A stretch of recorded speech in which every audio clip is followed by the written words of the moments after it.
So one of the things that arises from these physical systems is what is referred to as convection cells. So this is the movement of water or air based upon the application of energy to it. So this is the movement of water or air.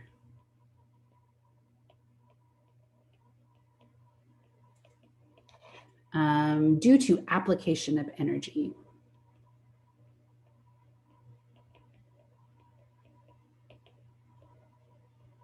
So this can explain how we have currents in our ocean. It can also explain the atmospheric systems, the movement of precipitation and the patterns of precipitation.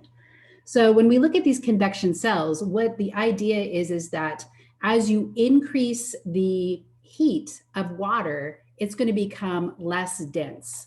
So as you heat water or air, it becomes less dense. And so it rises. In the terms of air, it's the same thing. So you know that, for example, in the winter, the warmest spot to be would be up near the ceiling, because as the air warms down low, it rises towards the ceiling. So as the water cools, or as that air cools, then it moves back down.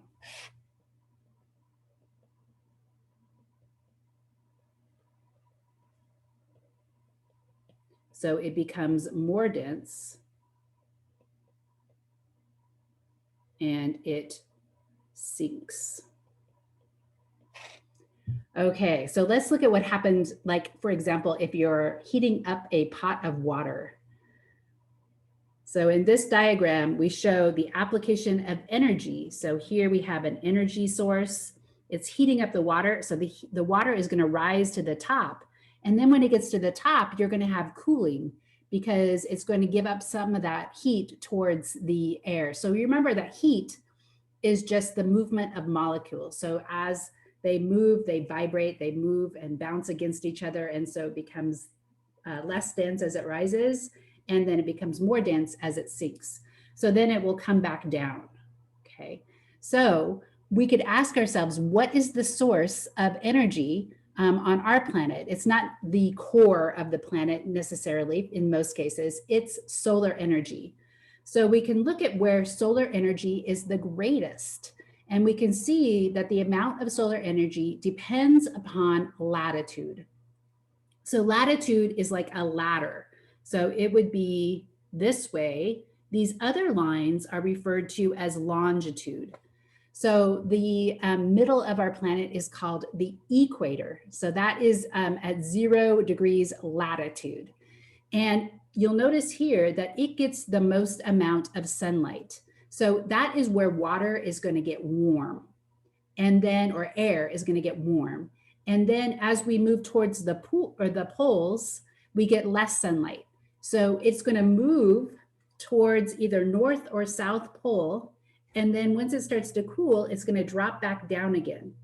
And so the way that this looks is something like this. So we have what is referred to as equatorial low pressure. So it is going to, the sun hitting the equator is going to heat up that air, and it's going to become high pressure. High pressure because the water molecules are, they're not expanding, but they're creating more space. So water becomes less dense. And then here at 30 degrees south and 30 degrees north, we see that the air, or the water, in this case, the air, has cooled. And so it is going to drop, right? So it is going to move down. And as it moves down, it might drop off some water as it moves down. So precipitation patterns can be explained by these convection cells. So if we look at the planet, we can see that there are 3 convection cells on each side of the equator. And they have names. You do not need to know that. But one of the interesting ones has to do with the movement of the winds and the patterns of winds. So this is air. So you'll notice that it rises at the equator, then it comes back here, and then it drops down, and then the air is going to move back towards the equator. So early navigators of our ocean knew those as the trade winds. So the trade winds are going to come back towards the equator like that.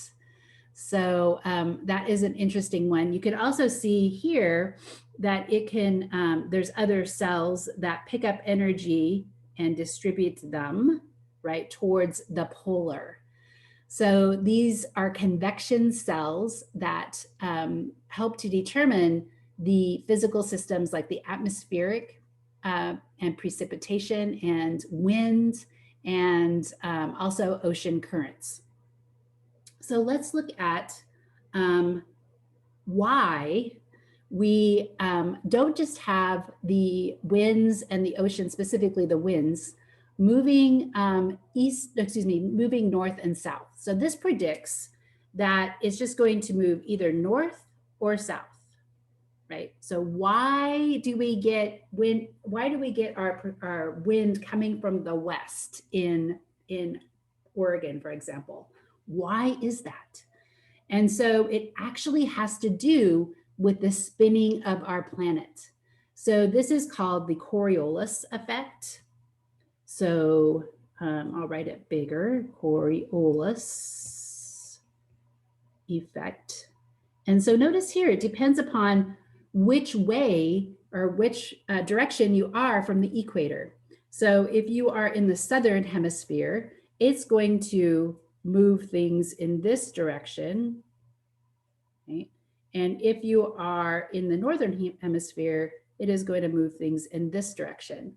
So this is what is referred to as, in our case, the Westerlies. So the movement of air, either east or west, depends upon, and in this case, it's all towards the west, but it depends upon the spinning of our planet. So it also affects our atmospheric patterns and the oceanic movement as well.